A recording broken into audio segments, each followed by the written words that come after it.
uburenganzira bwa muntu bugomba kubahirizwa aho buva bukagera butanusuritse. Uburenganzira bwe bw'ibanze ni ukubaho akagira ubuzima akaramba ku isi, akazakurwaho n'Imana yonyine, nta muntu umwatse ubuzima bwe, nta muntu umuvukije ubuzima bwe, nta muntu umennye amaraso ye, nta muntu umuziritse, nta muntu umuhangayikishije. Niyo mpamvu twavuze gereza tuzazikuraho, kuko iyo ufunze umuntu uba ufunze n'umuryango we n'abavandimwe be n'ababyeyi be. Nimba ufunze umubyeyi uba uziritse n'abana be, nta terambere ryabageraho. Iyo viziyo mwavuga n'ubwo bumwe n'ubwigenge n'ubwisanzure, abo bantu buba butabageraho. Bityo rero uburenganzira bwabo buba buhonyowe hagati aho, buba bwarahutajwe.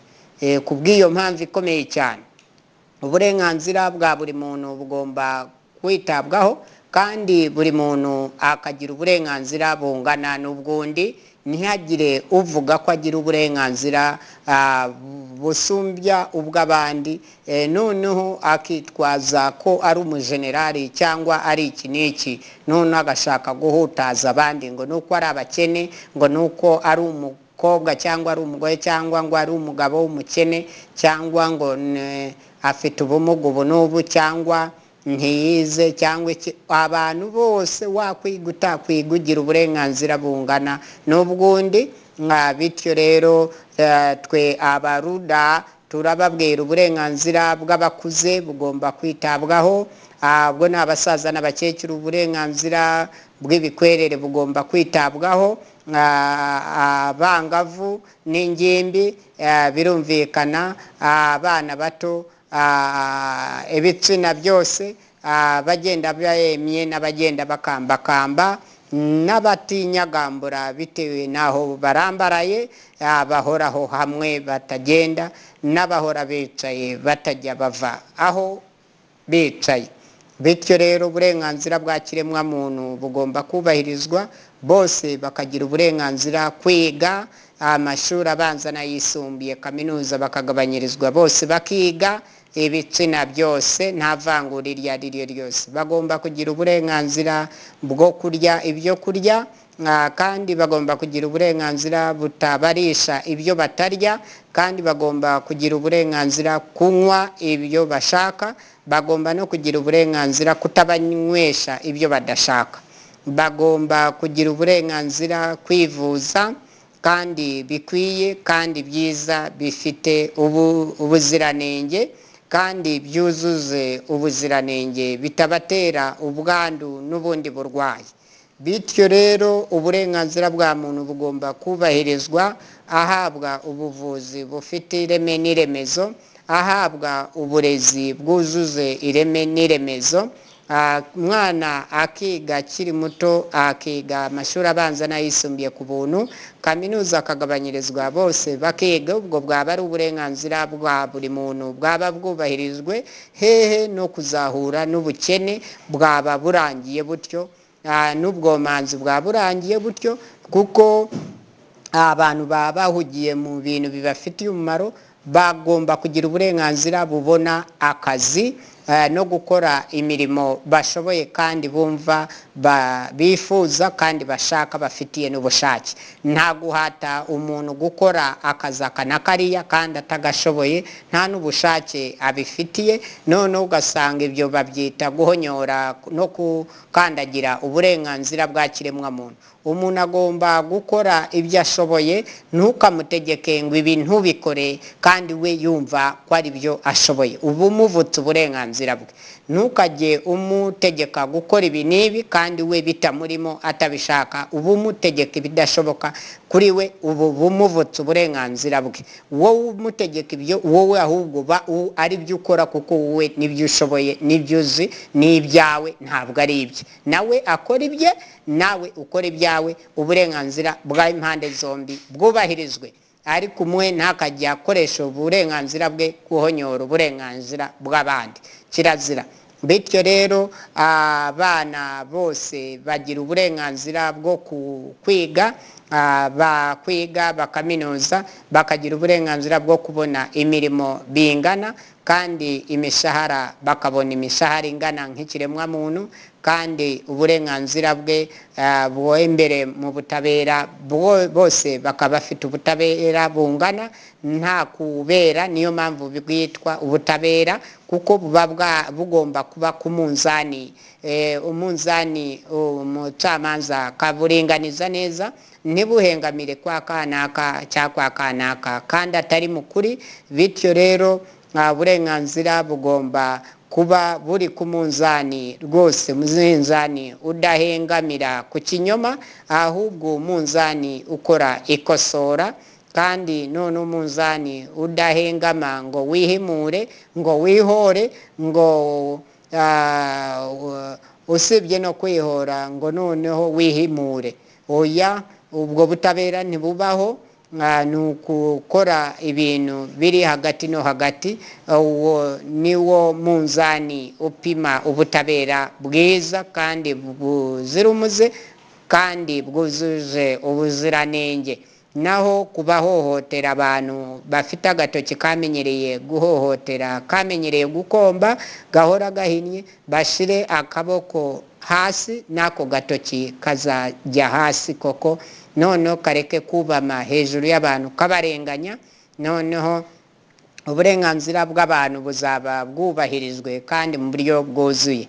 Ikindi, uburenganzira bwa muntu bugomba kubahirizwa, agira umutekano n'ibintu bye byose, nta muntu umuvogera ku buzima bwe no ku mutungo we bwite, kuko yawishakiye cyangwa yawuhawe n'Imana cyangwa yarawuzunguye cyangwa n'umuntu wawumugabiye.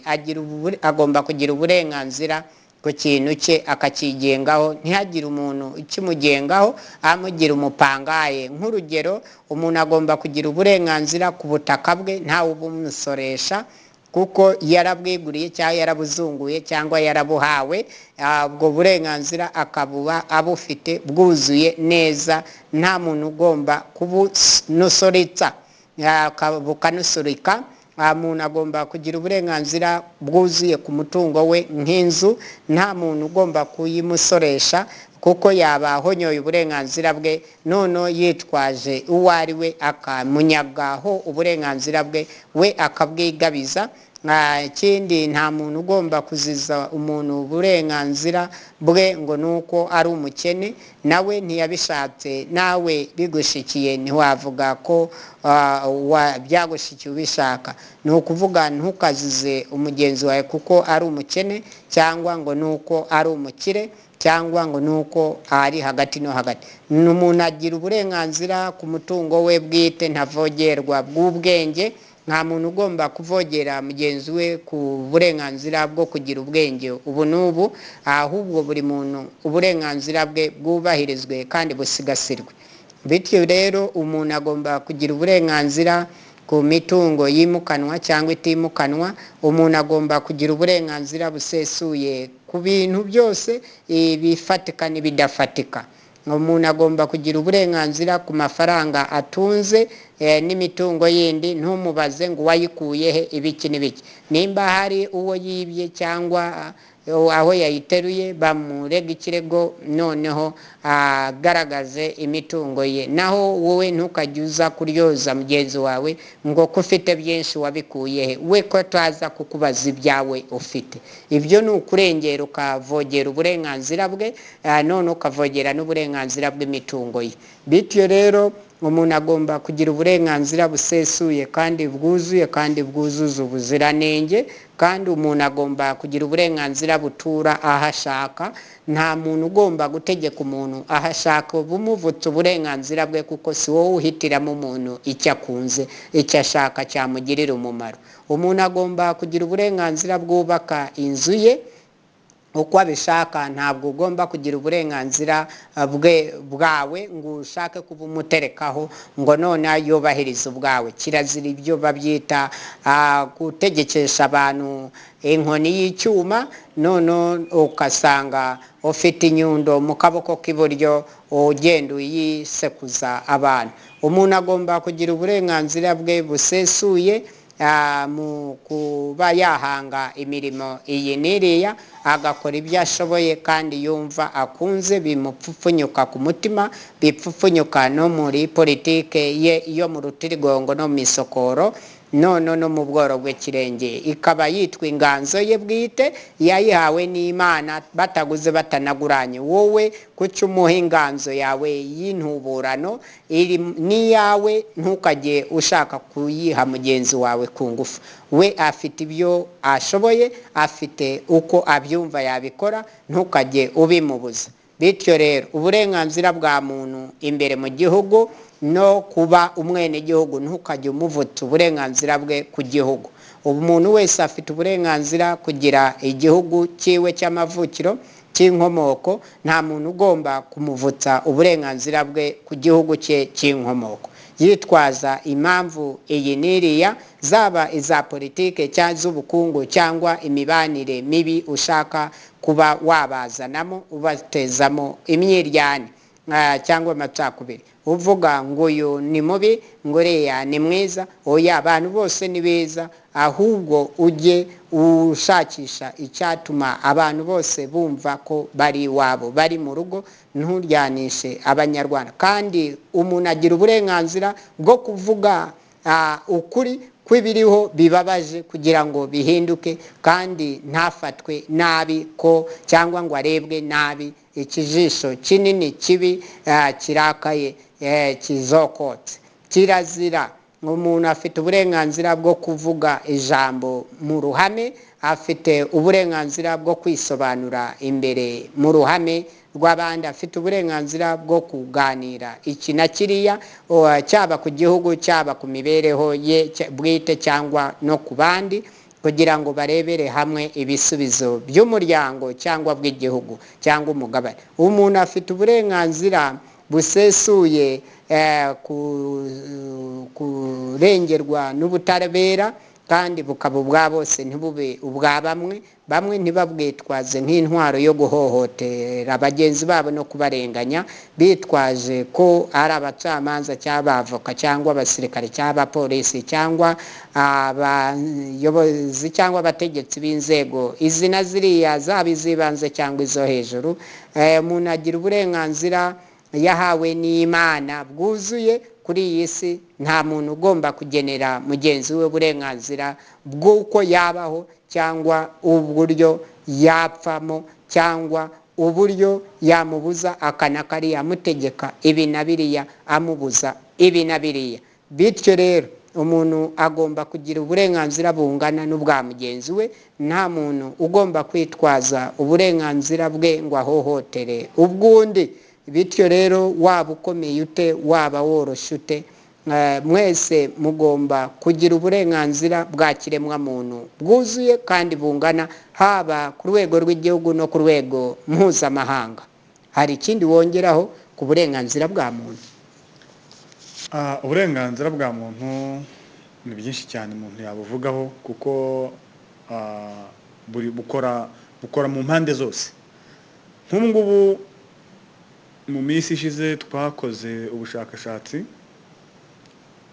tugera hirya no hino mu gihugu, mu ntara zose, mu turere twinshi cyane, dusanga hari ikibazo cy'uko abaturage, abenegihugu ntabwo babuzwa uburenganzira mu mitegekere gusa yo mu nyandiko, ahubwo babuzwa n'uburenganzira mu mibereho yabo ya buri munsi, ndetse bakabuzwa n'uburenganzira mu bikorwa byabo bya buri munsi.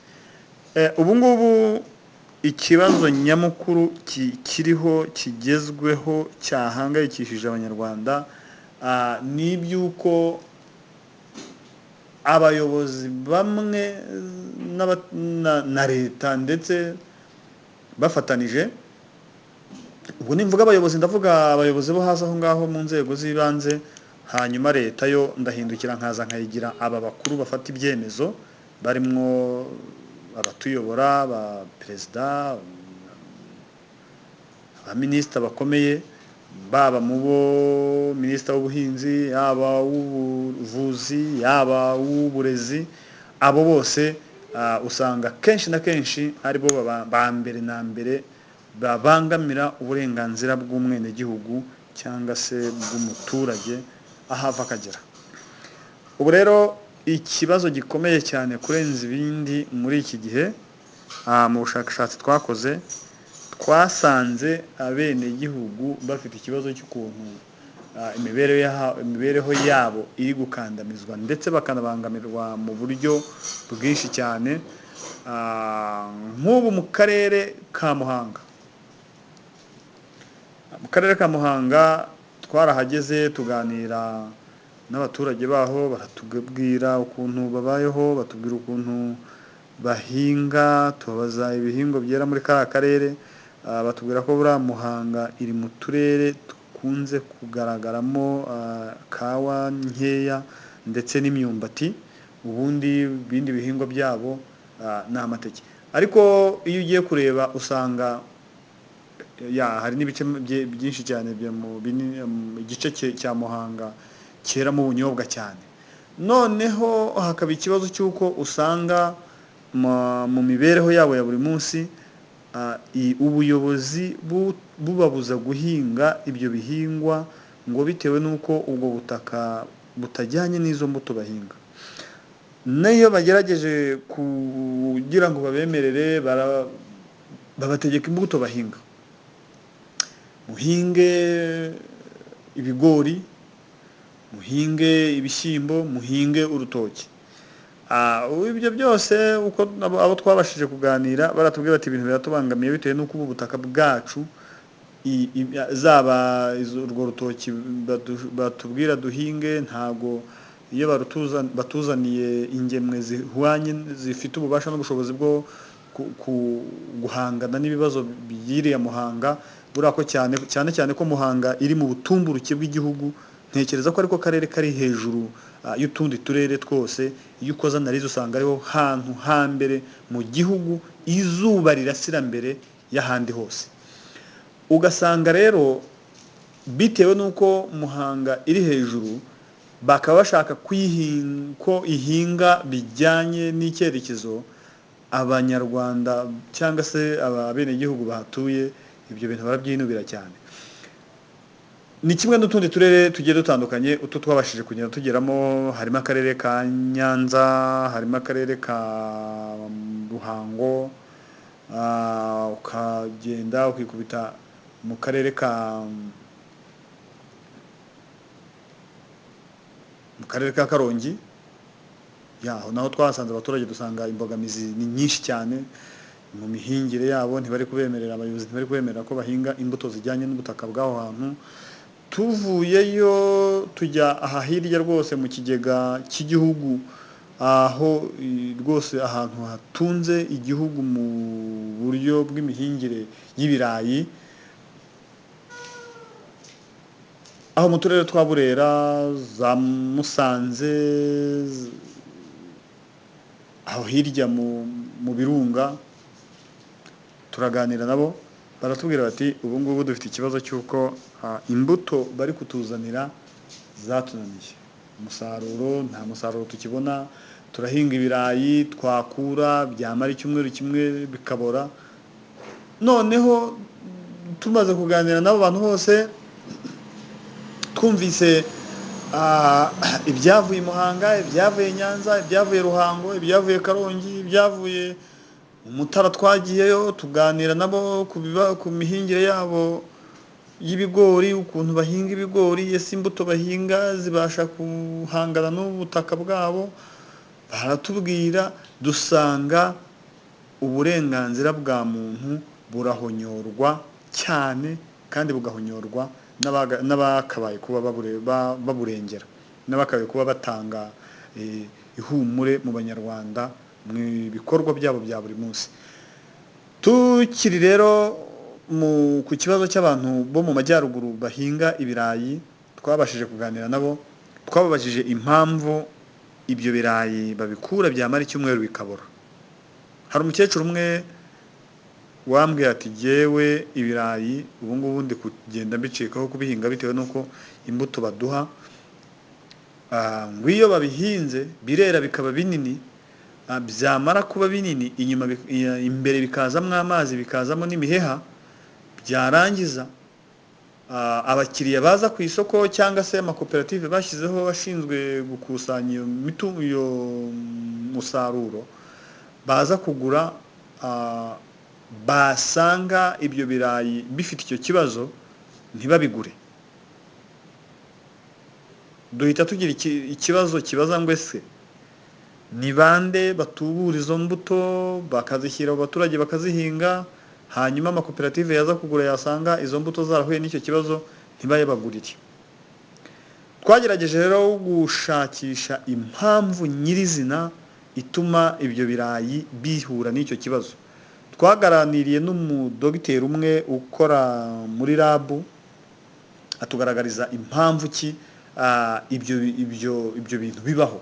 Aratubwira ati buriya kugira ngo icyo kirayi kizane umwenge mo imbere, kizanemo umwobo mo imbere, nikirangiza kirekemo amazi, ni ukubera ko iyo bari mu gikorwa cyo gutubura imbuto hari amaproduwi bashyiramo, noneho amaproduwi bashyiramo akagenda agenewe gutubura za mbuto. Iyo ya mbuto bamaze kuyitubura ikagera igihe ijya mu butaka, iyo igeze mu butaka igatangira gushora imizi, igatangira kwera izindi mbuto. Za mbuto kubera ukuntu zibyibuha vuba zigakura vuba bituma izo mbuto zikura vuba ariko imbere ugasanga nta reme zifite, niho zitangira kugenda zizanamo umwanya, kuko zo ntago zikomera zihereye imbere, ahubwo ibyagakomereye imbere bitangira kugenda bibyibuha, ugasanga ikirayi ni kinini ariko imbere nta kintu kirimo. Abanyarwanda rero bakabyinubira cyane. Uwo mudogiteri tumaze kuganira arabidusobanurira neza, tumubaza eske ni igiki cyakorwa kugira ngo iki kibazo gikemuke. Baratubwira bati mu bushakashatsi nabo bakoze basanze amaproduwi bakoresha kugira ngo izo mbuto zituburwe adashobora guhangana n'ubwo butaka ku buryo ikirayi cyaza kidafite icyo kibazo. Ikindi cyagaragaye kubera izo mbuto zituburwa muri ubwo buryo, hari ikintu cyagaragaye cy'uko abashinzwe kuzitubura bataramenya neza ikigero kigomba gutubura imbuto bagendeye kuho zigiye guhingwa ndetse na hegitari izo mbuto ziri buhingwemo. Kuko bavuga ko hari uwatubwiye ko iyo bafashe ibirayi mu gutubura ibirayi, imiti bakoresha batubwiye ko mashini bifashisha ndetse n'ubundi buhanga bwabo nta kigero nyirizina bafite cyemeza ngo reka dutubure toni eshanu zigenewe produwi ibiro runaka. Bo bafite ikintu cy'uko iyo bakora bagerageza gukoresha umutwe kurenza uko bakoresha ibipimo bigaragazwa n'ububasha bw'imbuto bagiye gutubura cyangwa ingano yabwo. Aha rero twagize impungenge zikomeye cyane tukimara kumva icyo kibazo. Twagerageje kuganira n'abantu bakunze kurya ibirayi, bakunze gukoresha izo mbuto, turabaza eske mwebwe nkamwe muhinga izi mbuto zatubuwe nta bibazo mubona zishobora kuzabateza mu hazaza? Niba umuntu ahinga ikirayi yazajya gukura agasanga imbere cyaretsemo amazi, nta kintu kirimo, imbere ari umwobo, nta kibazo zizabateza? Nta ngaruka muzivuza se cyangwa ingaruka zizabageraho ahazaza kubera iki kibazo? Abo twabashije kuganira batubwiye ko batabizi, batubwira ati twebwe nyine batubwiye ko tugomba guhinga imbuto z'indobanure kandi zitubuye, turabikora, batariko nta bushobozi cyangwa se nta kintu tuzi niba izo mbuto zishobora kuzateza ibibazo ahazaza. Tugerageje kuganira rero n'umudogiteri umwe nanone ushinzwe gutubura izo mbuto muri RAB, hari icyo yatubwiye.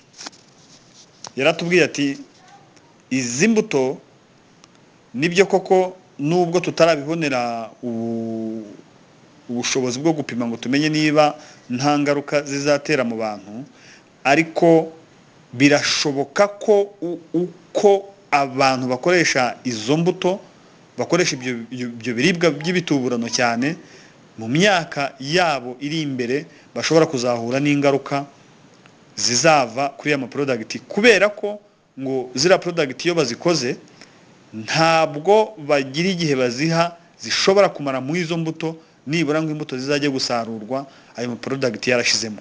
Bivuga ngo product bashobora kuyiha capacity yuko ifite ubudahangarwa bwo kuzamara imyaka 5 itarapfa, hanyuma bagatangira kuyikoresha mu mezi 2, batangira kuyikoresha mu mezi 2, ibyo izatubura n'ibyo izahinga, niba ari bizatubura, niba ari izajya mu murima ikajya gufumbira. Atubwira ko nitangira gukoreshwa mu mezi 2, ibyo igiye gukora bikaba bizamara amezi 3 cyangwa 4 bikaba byeze, hanyuma muri iyo minsi ya vuba bigatangira gukoreshwa, bigatangira kuribwa. Bijyanze bikunze imbaraga z'iyo miti zigomba kugera no mu buzima bw'umuntu, kuko igihingwa kiba cyarayiriye, umuntu akajya kurya cya gihingwa itarashira muri bya bihingwa ndetse no mu butaka. Aratubwira ati byanze bikunze uko byakagenda kose izi ngaruka zigomba kuzabaho. Niyo mpamvu rero umunsi ku wundi duhangana n'ibibazo, kuko turi kureba, tukagenzura, tugakora ubushakashatsi, tugasanga ni akarengane kari gukorwa n'inzego z'ubuyobozi n'abayobozi, baba abaciriritse ndetse n'abakuru. Ubwo ndavuga abaminisitiri bashinzwe ubuhinzi ndetse n'abashinzwe ubworozi, kuko no mu bworozi icyo kibazo kirahari, ndetse bigahindukira bikajya no ku bantu bashinzwe gukurikirana uburyo ki izo mbuto zituburwa. Ni ikibazo rero gikomeye kandi gihangayikishije isi, cyane ko atari na hano mu Rwanda gusa. Iki kibazo gihangayikishije isi. Turi kwibaza umuntu wateguye umushinga agamije iki, ese awufitemo ihe nyungu? Birashoboka ko bamwe na bamwe bajya bemera ko ibyo bintu binakorwa batazi ingaruka zabyo, ariko twebwe twagerageje gukurikirana ingaruka z'ibi bintu, dusanga abantu bari gukoresha ibi bintu, izi mbuto cyane, nyuma y'imyaka mikeya muzahangana n'ibibazo bizaterwa n'aya maproduct aba yakoreshejwe gutubura izi mbuto. Mu rwego rero rwo kugerageza kubungabunga ubuzima bw'abantu no kurengera inyungu z'ubuzima bw'abantu, twebwe ntabwo dushyigikiye ibi bintu, nta nubwo dushyigikiye buri muntu uwo ari wese wagerageza cyangwa wahirahira gukomeza gukoresha cyangwa gukangurira abantu ngo bakoreshe izi mbuto. Turasaba buri muntu wese uzi ko abifitemo uruhare, yaba minisita w'ubuhinzi, yaba minisita w'ubworozi ndetse na perezida wa repubulika, wemera agasinyira ibi bintu ko biza gukoreshwa mu gihugu, mukoresha uburyo ki bwose bushoboka, musubiza abantu mu mihingire yabo ya gakondo, bongere barye ibitoki nk'uko kera bahingaga ibitoki, bakarya ibitoki byujuje ubuziranenge, bongere barye ibirayi nk'uko kera babihingaga bakarya ibirayi byujuje ubuziranenge, ndetse n'amatabanywa n'inyama z'amatungo barya. Ntabwo dukeneye ko abantu bagiye kujya basazira imyaka 20, aho ubu ngubu usigaye usanga umuntu w'imyaka 30 angana n'umusaza wo muri za 80 70 wabaga afite imyaka 60 70. Ntago dukeneye aka karengane kari gukorerwa abantu. Niba hari ababifitemo inyungu ubwo nabyo tuzabireba, byo nabyo tugiye kubikorera ubushakashatsi tumenye niba hari abantu bemera ko ibi bintu bikorwa bitewe n'inyungu babifitemo. Cyane cyane ko mu bushakashatsi tumaze gukora twasanze abantu bakora ibyo bintu izo mbuto ntizijya zigera no mu ngo zabo, emwe no mu mibiri yabo ntizijya zirya. Nk'ubu hari umuntu umwe hano mu gihugu ukomeye utajya urya ibirayi, ntajya arya ibirayi kuko arabizi ko ibyo birayi 99% ari ibituburano. Uwo muntu ntanywa amata ahariho hose kereka ay'inkazi. Arabizi ko izo nka 99% mu nka ziri mu gihugu ziravurwa, kandi imiti zivura ifite ubudahanga, ifite imbaraga nyinshi cyane, ifite uburyo ki ishobora kujya mu maraso y'umuntu ikamuca intege cyangwa se ikaba yagira n'izindi ngaruka izamuzanira mu hazaza he.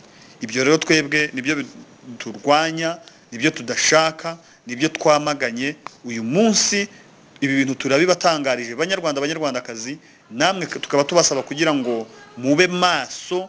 Buri muntu wese nuza kubabwira ngo ubu butaka bwanyu ntibuberanye no guhinga mwizi mbuto, mumubwire muti kera ko twazihingagamo zikera, ubutaka bwahinduwe n'iki? Ese hari ubwavuye i Bugande buza mu Rwanda hanyuma turahinduranya ubutaka bw'i Bugande buza mu Rwanda, none ibihingwa dukeneye guhinga ni byahingwaga mu ubwo butaka?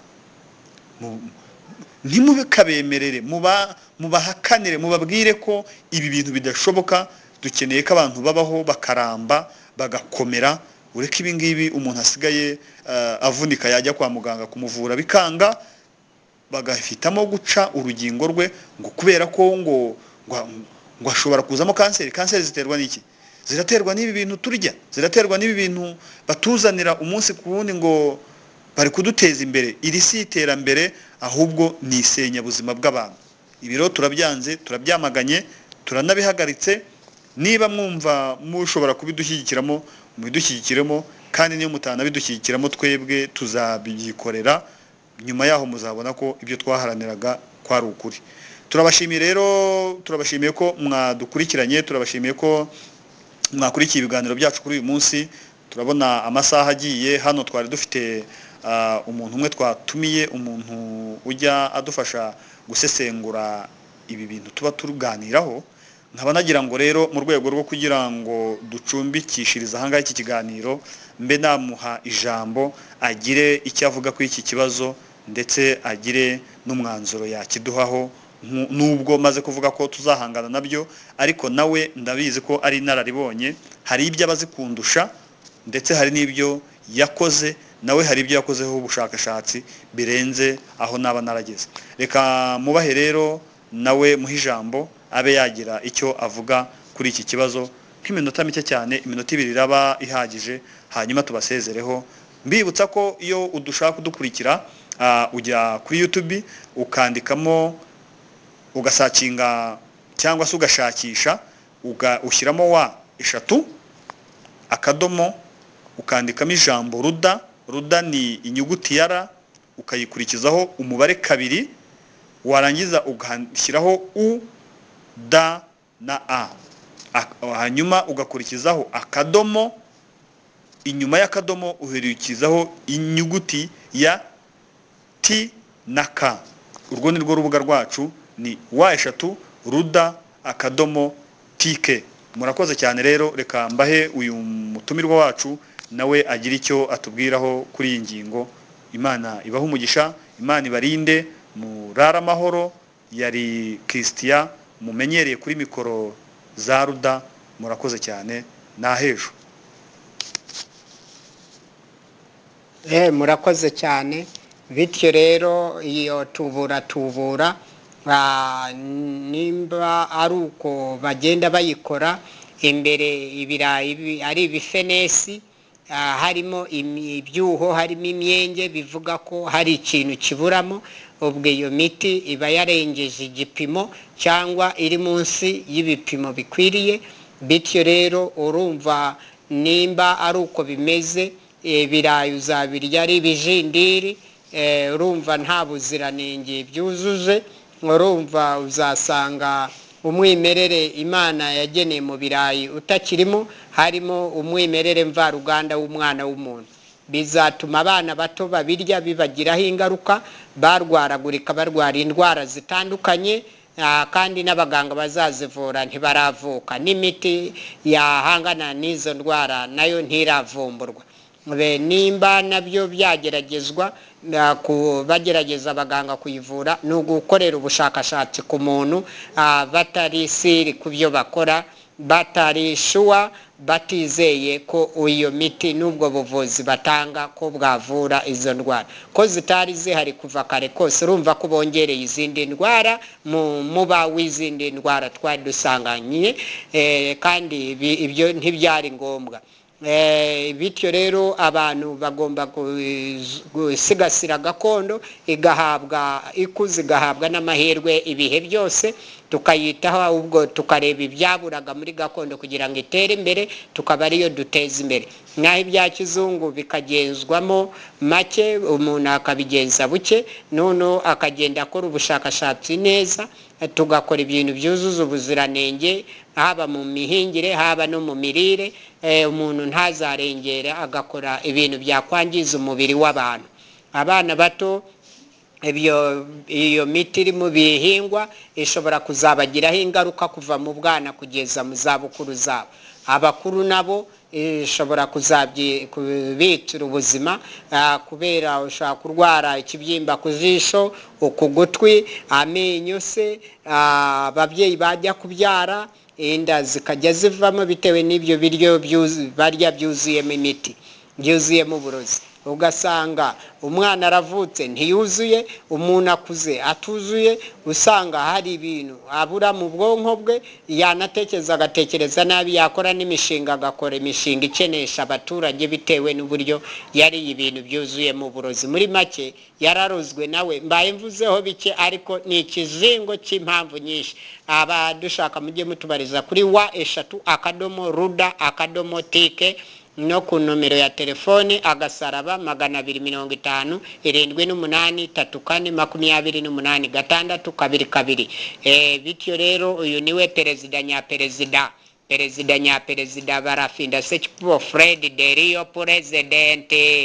This is the Ruda president and the founder plus legal representative in internal affairs and external affairs.